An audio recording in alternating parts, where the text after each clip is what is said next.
美国人这次算是服了。美军权威网站 American National 刚刚发布评估报告，极不情愿地承认了一个事实：中国歼36很可能抢在美军 F-47之前服役，成为天空新霸主。这个结论来得有些突然，却又在情理之中。去年年底歼36首次公开亮相时，西方媒体还在冷嘲热讽，把它和土耳其那款半吊子战机相提并论，言下之意就是中国造不出真正的6代机。没想到打脸来得如此之快，歼36的试飞频率让美国人坐不住了。这架50吨重的空中巨兽展现出的能力远超预期，无垂尾隐身设计、超音速巡航、体系化指挥能力，每一项技术指标都在告诉世人，中国这次玩真的，美国人这次真的慌了。毕竟几十年来都是他们定义空战游戏规则，这回轮到中国做规则制定者了。瞧瞧，什么叫30年河东，30年河西？大家好，欢迎来到全球热点，国家大事从不缺席，舆论场中抽丝剥茧，聚焦独家中国资讯，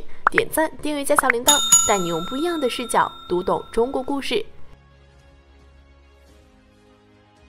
当2024年12月26日2款中国先进战机的模糊影像开始在网络流传时，不仅国内军迷为南6代、北6代的名号争论不休，远隔重洋的美国军事圈也掀起了波澜。美国战区网站迅速刊发长文，中国下一代隐形喷气机的真正含义是什么？一群习惯用专业镜头审视全球空战技术的分析师，对着民间拍摄的手机照片反复拆解。毕竟在没有官方通报的情况下，这些模糊的像素里藏着中国空战力量迭代的关键信号。对美国军事观察者而言，这2款被军迷分别冠以成飞南6代和沈飞北6代的战机，最值得深究的并非是否算6代机的名号之称，而是设计细节背后透露出的作战定位与技术取舍。尤其是影像信息相对丰富的南6代，从气动外形到设备配置的每一处特征，都让他们看到了中国针对西太平洋战场的精准布局。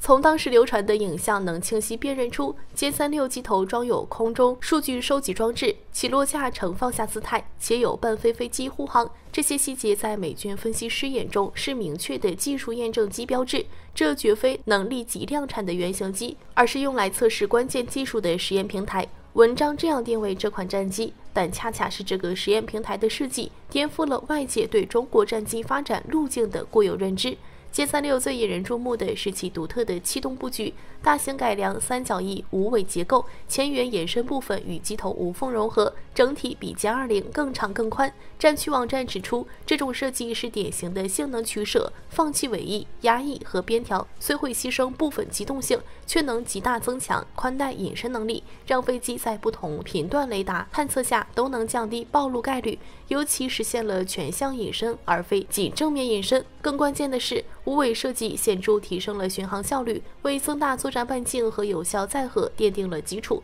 这种取舍背后显然是对远程作战需求的优先考量。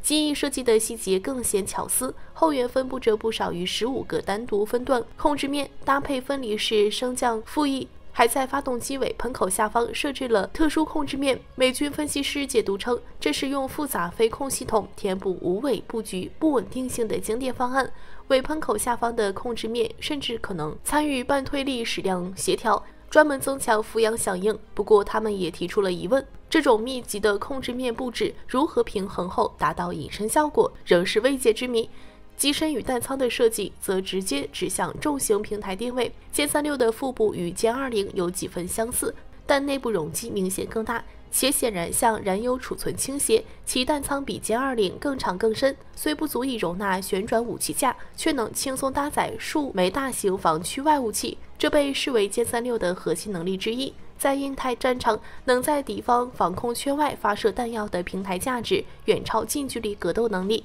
文章精准点出这种设计的战术意义。而最具争议也最耐人寻味的是歼36的3引擎布局，2个进气道位于腹部，1个位于机背，3种进气道技术的融合，使用让美军分析师直呼罕见。机腹进气道带有类似 F-22 的负面层隔板，顶部则采用 F-35和 F-20同款的 DSI 无负面层隔道设计。这种混搭在隐身飞机设计中极为少见，可能导致不同发动机推力不均衡的问题。对此，文章提出两种解读。一种观点认为，这暴露了中国发动机技术的短板，需要3台发动机才能达到预期推力指标。但更具说服力的分析指向6代机的核心需求：电力供应。6代机的传感器、电子战系统、冷却系统乃至未来的定向能武器都需要澎湃的电力支撑。3台发动机带来的发电能力优势，或许才是这种非常规布局的真正考量。当然，代价也显而易见：3根进气道占用更多内部空间，增加了机身重量与飞行阻力，还会提升燃油消耗。歼36的尾喷口被隐藏在尾缘内侧，搭配架状布置的下部平面，与美国 B2 轰炸机和 YF-23原型机的设计异曲同工。这种布局能让炽热废气被机尾上部冷却，大幅降低红外特征，同时通过机体遮挡减少雷达反射面积。这是将雷达与红外隐身结合的成熟方案，在中国战机上应用的如此彻底，值得关注。起落架与座舱盖的细节进一步印证了它的重型定位。歼36采用双轮主起落架，这种配置通常用于总重超过10万磅的重型战机，如米格31和苏34。结合3发布局，美军分析师推测其总重可能接近11万5千磅，远超现役多数战斗机。而宽幅无框架座舱盖则暗示着并排双座设计，2名飞行员的配置更符合6代机作为指挥平台的定位，便于协同操控无人机和处理复杂战场信息。尽管这可能对前向隐身造成一定影响，传感器系统的设计更让歼36获得了迷你预警机的评价。机头两侧的大型天线孔被确认为测试机载雷达阵列，配合机头前部的主雷达，形成了3个探测阵列，可实现270度视野覆盖。这种配置曾出现在俄罗斯苏57战机上，而美国 F-22因预算原因放弃了类似设计。在3台发动机的电力支撑下，这款大孔径有源相控阵雷达能实现强大的传感器融合能力，整合雷达、红外探测、数据链等多元信息，构建无缝战术途径。文章也详细解释了这种能力的战术价值。当歼36与敌机飞行方向垂直时，可规避多普勒雷达探测，却能通过测试雷达引导导弹攻击。更重要的是，这种广域感知能力能为联网的无人机和友机提供战场信息，成为有人无人协同作战的核心节点。机鼻两侧的大型光电孔径则强化了被动探测能力，为追踪隐形目标提供了关键手段。综合这些细节，美军分析师勾勒出歼36的核心性能轮廓：最大速度至少 2.5 马赫，且具备长时间超级巡航能力，作战半径可达约3000公里，燃油容量20吨，载弹量10吨，可搭载8至16枚空对空导弹或4至8枚空对地导弹。实用声线可能超过6万英尺。这个高度不仅能增加武器射程与探测范围，还能降低座舱盖和背部进气道对隐身的负面影响。文章直言不讳地指出，这完全是为挫败美军西太平洋介入行动量身打造的机型。歼36的大航程恰好弥补了中国加油机数量不足的短板，1500英里以上的作战半径可覆盖整个第2岛链。其防区外打击与监视能力能精准威胁美军的加油机、预警机等关键支援平台，而这些平台正是美军空中走廊的核心，堪称阿喀琉斯之踵。当美国分析师拆解完中国2款新型战机的细节后，视线自然转向了自家的下一代空中优势 NGAD 项目。这场6代机竞赛的核心从来不是单纯的技术参数比拼，而是谁能先将能力转化为战场实效的较量。美国军方一直对外宣称 NGAD 项目已试飞至少1架技术验证机，在隐身性能、发动机技术、传感器与通信系统等核心领域领先全球。洛克希德马丁、柯林斯航空航天等巨头发布的概念图，勾勒出一款融合了极致隐身与先进航电的未来战机，每一项指标都堪称6代机标杆。但战区网站的文章却捅破了现实的窗户纸，美丽的 PPT 数据在预算困境面前不堪一击。美国空军已暂停 NGAD 计划的推进，原因是重新评估指标与成本。在捉襟见肘的军费约束下，这款原定的重型6代机可能被迫缩水，要么变成体型更小、性能打折扣但成本更低的机型，